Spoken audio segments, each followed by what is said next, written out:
আমি তোমার অনেক ভালোবাসি। আমি জানতাম আমার এই অতিরিক্ত ভালোবাসায় তুমি বিরক্ত হইতা, কিন্তু তুমি কি জানো আমি তোমার কেন এত ভালোবাসি? কেন? কারণ আমার আব্বা আমার আম্মার অনেক ভালোবাসতো।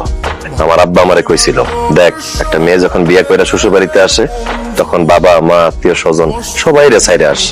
সেই মেয়ে শ্বশুর বাড়িতে এসে যদি শ্বশুর শাশুড়ি ভালোবাসা না পায় তাতে সমস্যা নেই, এমনকি শ্বশুর বাড়ির লোকজনও যদি কেউ ভালো না বাসে তাও কোনো সমস্যা নেই। কিন্তু ওই মেয়েটার স্বামী যদি তারে ভালোবাসে তাহলে ওই মেয়েটা শান্তিতে থাকে। একটা মেয়ে বাবা মা সবাই রে সাইরা স্বামীর বাড়িতে আসে। একটা স্বামীর উচিত তার বউরে আদর দিয়া, ভালোবাসা দিয়া, যত্ন দিয়া সারা জীবন বুকে আগলায় রাখা, তার কাজে সাহায্য করা। এই জন্য তুমি যেই কাজ করতা আমি সব কাজে সাহায্য করতাম। একজন স্ত্রী যদি হাসি মুখে তার স্বামীর দিকে তাকায় তাইলে ওই স্বামীর মন ভালো হয়ে যায়। তাছাড়া স্বামী স্ত্রীর মধ্যে ভালোবাসা মিল মহব্বত থাকলে সংসারে রহমত হয়, সুখ শান্তি হয়। সুখে থাকতে অনেক বেশি টাকা পয়সা লাগে না।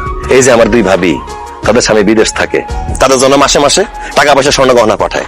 কিন্তু আমি ভাবিতে জিজ্ঞেস করতে চাই, ভাইয়ারা যে তোমাদের কাছে এই মাসে মাসে স্বর্ণ গহনা টাকা পয়সা পাঠায়, এটা নিয়ে কি তোমরা সুখী? আমি আমার দুই ভাবিরে বিভিন্ন জায়গায় গিয়ে কষ্ট পাইতে দেখছি, কাঁদতে দেখছি, আমি নিজ চোখে দেখছি।